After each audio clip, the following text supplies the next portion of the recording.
Then we jump Mac Dre and them. The Mac Dre situation, it wasn't like that's what we was trying to do. It was just in Fillmore, when everybody come in our neighborhood, we want to be them niggas in the club or the party at the time. So that was one of the names I was going to bring up next. Was Mac Dre. Like, when did you first meet him? What was the origin of your... My first introduction, Mac Dre, we was jumping them niggas, and they was getting up out of there. And so where did it take place? San Francisco, downtown on Folsom Street. And a guy named Jay Diggs. Let me tell y'all about that. Let me speak on, say this. You're currently having some issues with, yeah? Yeah, Jay Diggs act like he was there that night. Okay. He's telling the story about Mac Dre and them and Coog Nut and all these dudes at some concert.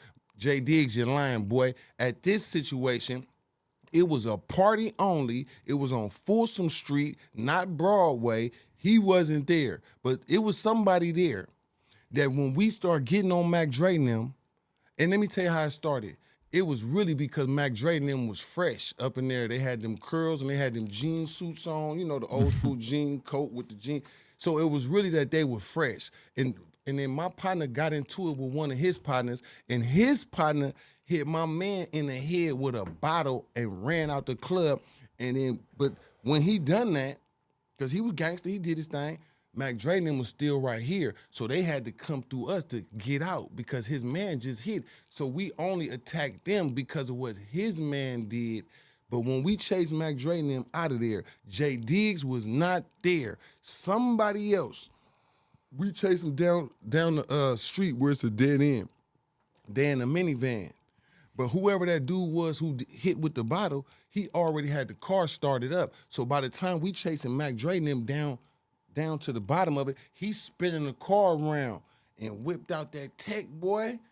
Shout out to Mac Dre, RP Mac Dre. Shout out to the Crest Side. Man, we seen that tech come out. Thank God he didn't shoot, because we was close enough. He like, nigga, back up. Man, we start scattering because we figured they gonna shoot. And this was Mac Dre's friend. Mac Dre's friend. Right. But Mac Dre is in the van, though. Right. So that situation, I just always saluted him. You know, that was my introduction. Right. My next time and first time meeting him personally and physically when he got out of prison. I love how you like have all these fights with people and then you end up meeting them on like some cool shit after. Because you know when you young and like 18, 19, 20 like this, yeah. You kind of still, you know, that's kind of okay. Like in my older years now, I wouldn't never be want to do no stupid shit like that. But when you young trying to make a name, you know, for the wrong reasons. It's different now, too, with the internet, where it's like if you get beat up by somebody, you're on his Instagram. You're figuring out exactly who he is and, like, plotting your revenge. It's not like back then. It was like you're just a dude. Like, few people that are even going to know your name, right? But this is what I seen. I said, man, being from Fillmore is popular, but we popular for the bad stuff, right? And that's where I think my shift of changing, like, see, I don't want to be known as like I'm trying to be the bad guy, and because my niggas with this bad guy shit, that's gonna have an impact on my career. I got to fall back from this shit, and I think we need to be known for networking, and I think that's what make me want to network with so many other places, because back then we used to only be like, nigga, Fillmore only, fuck everybody else, nigga, it's all about us. Like how a lot of dudes is now. Man, fuck the other side, nigga, we the best thing going. Right. Yeah, that's cool, but you finna have drama, nigga, and it's gonna be bloodshed like how it is today. But back then, you could jump somebody and it ain't gonna be no drive-by, or you could get jumped. Like I say, we did that to Mac Dre and Tupac. In both situations, it wasn't even their fault. It was somebody that was with them fault. It wasn't that they did something to provoke us. It's the nigga that's with you. So, but you said you met him again after he got out of jail? When he got out of jail, we met. Or I was at a restaurant, and he just got out of prison that day or the day before, or a couple, you know.